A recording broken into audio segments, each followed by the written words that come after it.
지난 주말에 쉬면서 써놓았던 좀 글들을 정리하고 있는데 문득 예전에 썼던 자기소개서를 보게 됐습니다. 한참 된 것 같은데 생각해보니까 이제 6년밖에 안 지났더라고요. 또 읽어보니까 옛날 생각이 좀 새록새록 났습니다.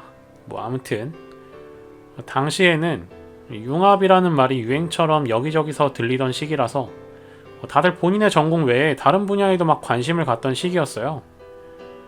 지금 돌아보면은 전부 부질없는 짓이었다고 생각은 하지만 문제는 융합과 동시에 전문성도 같이 요구를 한다는 것이었는데 당시에도 이런 부분을 보면서 뭐 이렇게 요구하는 게 많은 건지 생각을 했었어요. 융합과 전문성, 지금에서 막연하게 생각해보면 각기 다른 방향으로 뛰는 두 마리 토끼처럼 보일 수도 있고 시간차를 두고 한 방향으로 뛰는 토끼처럼 보일 수도 있다고 생각을 해요. 두 경우의 차이점이라고 한다면 전자는 두 마리 중 한 마리만 잡을 수 있다는 거고 후자는 두 마리 다 잡을 수 있다는 것이겠죠.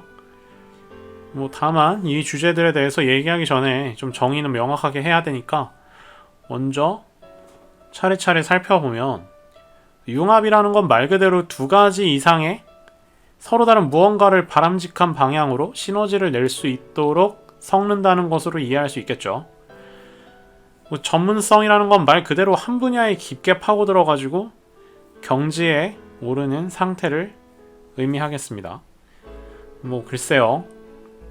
방금 이야기한 정의에도 굉장히 모호한 부분이 많아가지고 그렇게 와닿지는 않아요. 그렇다고 이게 몇 가지 예시를 든다고 해서 명쾌해지지도 않을 거예요. 그런데 더 큰 문제는 이제 막 학생이라는 신분의 마지막 허들을 남겨두고 이런 어려운 질문과 맞닥뜨린다는 겁니다. 후배들을 만나면 가끔 이런 질문들을 받을 때가 있어요. 자소서에 뭔가 쓰긴 해야겠는데 막막하다고 당연한 반응이라고 생각합니다.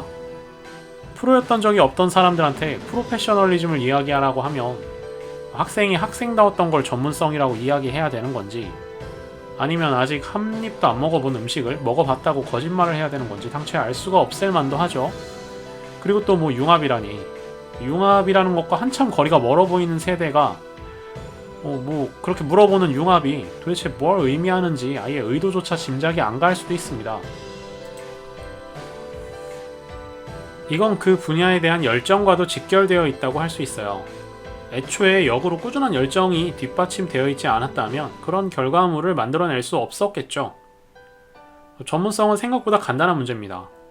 이런 질문을 재학생 아무나가 아니라 졸업 예정자에게 던진 이유는 진짜 졸업할 준비가 되어 있는지를 확인하려는 걸 텐데 학생스러운 결과물을 가져가면 당연히 아직 준비가 되지 않았다고 생각을 하겠죠. 제가 면접관도 아니고 다시 말씀드리지만 이런 이야기를 해봐야 무슨 소용이겠냐고 매번 후배들한테도 얘기를 합니다. 그러면서도 스스로가 돌아보면 참 당시에는 뭘 몰랐구나 라는 게 새삼 느껴져요. 말을 하다 보니까 길어졌는데 융합에 대한 건 다음 영상에서 좀 얘기를 해보겠습니다. 그래도 시작은 했으니까 마침표 찍어야겠죠. 다음 영상에서 융합에 대해 한번 이야기해보죠.